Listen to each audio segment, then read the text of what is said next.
आप सभी को मेरा प्रणाम, नमस्कार, जय श्री राम।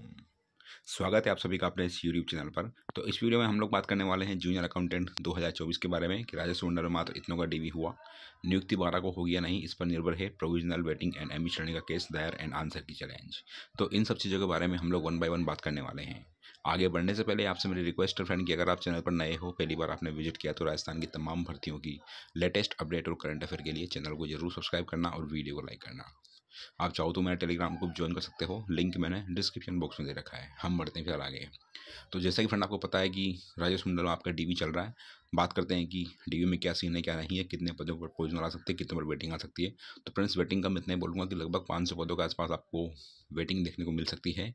और सबसे ज़्यादा वेटिंग में जो कट ऑफ डाउन होगी वो जनरल कैटेगरी में ही होगी। जो लोग बोल रहे हैं एससी एसटी में डाउन होगी, बिल्कुल नहीं सर। सबसे ज़्यादा कट ऑफ डाउन होगी वो जनरल कैटेगरी में होगी, उसके बाद में ओबीसी, उसके बाद में जनरल फीमेल, देन ईडब्ल्यूएस, फिर जो रिमेनिंग कैटेगरी है उनमें कट ऑफ डाउन होगी। तो क्या सारी चीज़ें मैं आपको दिखाता हूँ, तो बने रहे मेरे साथ। इसमें आप देख सकते हैं इसमें लिखा हुआ राजस्व मंडल पहले दिन 98 अभ्यर्थियों को दस्तावेज जांचे। राजस्व मंडल में कनिष्ठ लेखाकार एवं तहसील राजस्व लेखाकार भर्ती परीक्षा 2023 के 179 अभ्यर्थियों को नियुक्ति शीघ्र मिलेगी। इसके लिए पात्र अभ्यर्थियों के दस्तावेज सत्यापन की प्रक्रिया बुधवार से शुरू हुई। पहले दिन 100 में से 98 अभ्यर्थियों का दस्तावेज सत्यापन किया गया। यह प्रक्रिया गुरुवार को पूरी हो जाएगी। राजस्व मंडल में अभ्यर्थियों के दस्तावेज सत्यापन के लिए 5 अलग अलग काउंटर लगाए गए। इन पर प्रत्येक पर 20-20 अभ्यर्थियों के दस्तावेज की जांच की गई। मंडल निबंधक महावीर प्रसाद ने बताया कि प्रत्येक काउंटर पर 3-3 कार्मिक दस्तावेजों की जांच में लगाए गए। इनमें अकाउंटेंट और अन्य सेक्शन के विभागीय कार्मिक थे। गुरुवार को 79 अभ्यर्थियों को कॉल किया गया है। फ्रेंड ये थी अपडेट अभी तक कि राजस्व मंडल में कितने लोगों ने डीवी करवाया। तो पहले दिन 100 में से 98 अभ्यर्थियों ने डीवी करवाया, 2 इसमें एब्सेंट रहे। हालांकि डीवी करने के लिए उनको एक बार वो बुलाया जाएगा, क्योंकि 2 बार डीवी के लिए कॉल किया जाता है, ठीक है। और 2 बार में अगर एब्सेंट रहता है फिर उनकी वैक पोस्ट को जो वैकेंट रख लिया जाता है। तो फिलहाल अपडेट ये फ्रेंड्स कि 100 अभ्यर्थियों को बुलाया गया था, जिसमें 98 अभ्यर्थियों का दस्तावेज सत्यापन किया गया है। अब गुरुवार को 79 अभ्यर्थियों को कॉल किया गया, यानी कि 79 का और जो है डीवी होना है। बात करते हैं कि नियुक्ति 12 को होगी या नहीं। तो फ्रेंड्स 99% पॉसिबिलिटी है कि आपकी नियुक्ति सिर्फ 12 को ही हो जाएगी, क्योंकि फिलहाल आपकी भर्ती को अगर देखा जाए तो डायरेक्टली किसी तरह कोई भी केस आपकी भर्ती पर नहीं है। केस का मतलब होता है स्टे आपकी भर्ती पर फिलहाल नहीं है, ठीक है। जो आंसर की चैलेंज वाला मैटर फ्रेंड्स, तो मैं इतने बोलूँगा कि अभी जो लोग बोल रहे हैं कि रीट लेवल 1 में जो आंसर को डीवी में चैलेंज किया गया था वो लोग केस हार गए, तो क्या ऐसा अकाउंटेंट में भी होगा? तो फ्रेंड्स दोनों में सिस्टम अलग अलग है। लेवल 1 में ये था फ्रेंड्स कि जो भी ऑब्जेक्शंस वगैरह थे लोगों ने लगाए थे, मतलब जिन भी अभ्यर्थियों को जिन लोगों अभ्यर्थी परेशान थे, उन अभ्यर्थियों ने जो ऑब्जेक्शन लगाए थे उनके लिए कोर्ट ने ये नहीं बोला कि आप अपना रिप्रेजेंटेशन बोर्ड को दो, उसमें ये नहीं बोला गया था। उसमें सीधा ये था फ्रेंड्स कि कोर्ट में आर्ग्यूमेंट हुए थे और लास्ट में आकर माननीय न्यायालय ने ये बोल दिया था कि अधीनस्थ बोर्ड जो है, अधीनस्थ बोर्ड की जो एक्सपर्ट कमेटी है, उसने जो अपने कमेटी की रिपोर्ट कोर्ट में पेश की है, उस कमेटी में जो है हाई कोर्ट या सिंगल बेंच जो थी माननीय न्यायालय की, वो उसमें इंटरफेयर नहीं करेगी। और इस ये कहकर के सिंगल बेंच में जो है उनकी पिटीशन या जो भी याचिका थी खारिज हो गई थी। और सेम चीज़ आपको डीबी में देखने को मिली। डिवीजन बेंच में जब याचिका लगी थी फ्रेंड्स, तो उसमें भी ये था कि अभ्यर्थियों ने कहा था कि भाई इनके लिए वापस से कमेटी बनाकर चीज़ें की जाए, लेकिन जो रिस्पोंडेंट थी यानी कि जो अधीनस्थ बोर्ड, उसने कहा कि ऑलरेडी हमने चीज़ें करी है।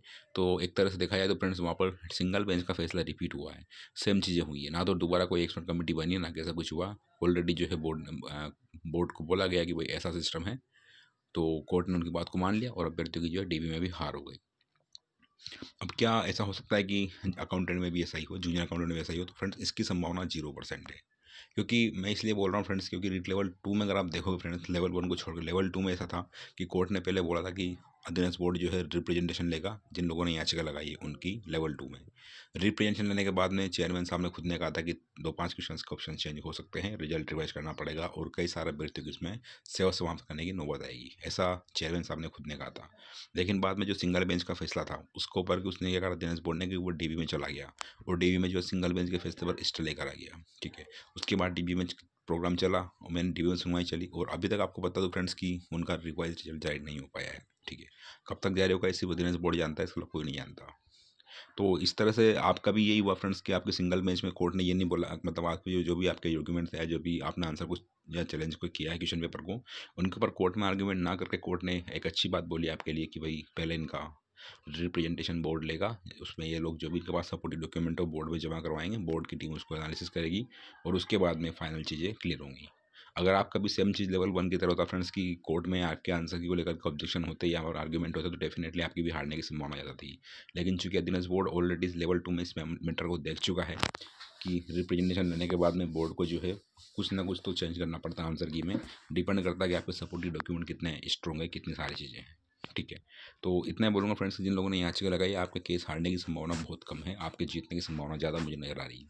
क्योंकि आपको ये नहीं बोला गया कि दोबारा से एक्सपर्ट कमेटी बनेगी इसमें और वो सारी चीज़ें करके ही आपका टोटल चीज़ें क्लियर हो पाएंगी वास्तव में क्या होता है। ठीक है, बात करते हैं कि प्रोविजनल कितने पदों पर आएगी, वेटिंग कितने पर होगी। तो फ्रेंड्स प्रोविजन वालों का 12 को ज्वाइनिंग होने का मैं 100% तो नहीं बताऊंगा, क्योंकि अभी जो आंसर की वाला मैटर है उसके लिए बोर्ड खुद परेशान है, एक तरह से दुविधा बोर्ड को मान सकते हो आप। क्योंकि अगर वो सारी पोस्ट पर ज्वाइनिंग दे देगा तो उसके बाद में जो आंसर के वाले हैं जिन लोगों ने आंसर को चैलेंज किया, अगर वो जीतते हैं तो फिर आप जानते हो कि उसमें क्या होगा, फिर उनको ज्वाइनिंग देने के लिए बोर्ड के पास में सीटें नहीं बचेगी।